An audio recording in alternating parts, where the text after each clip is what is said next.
This is Jonathan Agger, Fit for Pro Boxing Fans, joined by esteemed boxing writer Mr. Colin Hart. Just moving on to the other big story in boxing over the past few weeks, Conor Benn failing a VADA test ahead of his fight with Chris Eubank Jr. How do you think the whole situation was handled?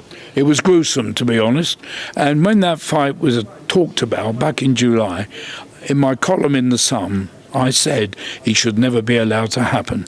The discrepancy between Conor Benn, a small welterweight, against Chris Eubank Jr., who had fought at super middleweight, was too great.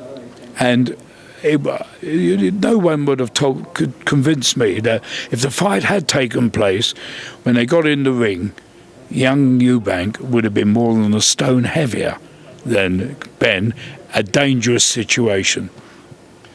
Obviously, you know, we're going back a bit kind of old news, but the fight wasn't cancelled initially until I think a day after, and it was found out that all parties were made aware of the test. What did you make of that situation, the fact that it wasn't cancelled straight away? But it should have been. What went on there, the fact that they wanted to go ahead with the fight, despite Conor having been found to have traces of a performance-enhancing drug in his system, it was absolutely dangerously wrong for that even to be thought of, to be honest. And I was delighted for more than one reason that it didn't take place. I mean, Conor may be innocent. He may have ingested that drug through food.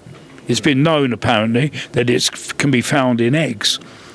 So until the inquiry is finished and until the B samples made public knowledge, we don't know. He's in limbo. So we can't prejudge. Do you expect, regardless of if he intentionally did it or didn't intentionally did it, what is your view on that discrepancy in terms of bans? So if he's done it intentionally, or if he's not done it intentionally but it's still in his system, what's your view? Well, of course, there are mitigating circumstances that have got to be looked into.